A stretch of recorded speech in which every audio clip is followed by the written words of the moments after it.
তোমাদেরও কি পুজোর ঘরে এই একটা কারণে পরিষ্কার রাখতে পারছো না? তো আজকের পর থেকে তোমাদেরও ধূপের ছায়া চারিদিকে পড়বে না। এই দেখো পদ্ম ফুলের পাপড়ি দিয়ে মাটি দিয়ে এই ধূপদানিটা বানিয়েছি। এটা বানানো যে এতই সহজ যে তোমরাও কিন্তু তোমাদের ঠাকুর ঘরকে নিজে হাতে সাজিয়ে তুলতে পারবে। তো প্রথমে কিছুটা মাটি গোল করে চ্যাপ্টা করে নিয়েছি, তারপরে এরকম গোল করে আকৃতি দিয়ে কেটে নিতে হবে। তারপর একটা কাটা চামচ দিয়ে এভাবে ছিদ্র ছিদ্র করে নিতে হবে।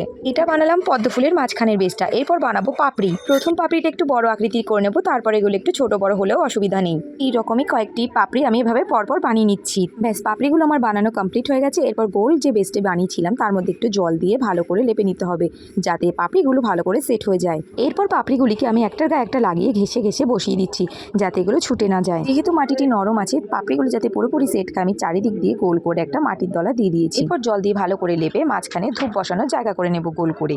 দেখতে যেমন ইউনিক তেমনি কিন্তু খুবই কাজের। তোমাদের আর এরপর থেকে চারিদিকে ছাই পড়ে নোংরা হবে না। এতে তোমরা যে কোনো ধূপকাঠি ইউজ করতে পারবে, এমনকি এটি ঘর সাজানোর কাজে ইউজ করতে পারবে। ভিডিওটি তোমাদের কেমন লেগেছে অবশ্যই কিন্তু কমেন্টে জানাবে। দেরি না করে ঝটপট এটি বাড়িতে বানিয়ে ফেলো খুব সহজ পদ্ধতিতে। সবাইকে টাটা।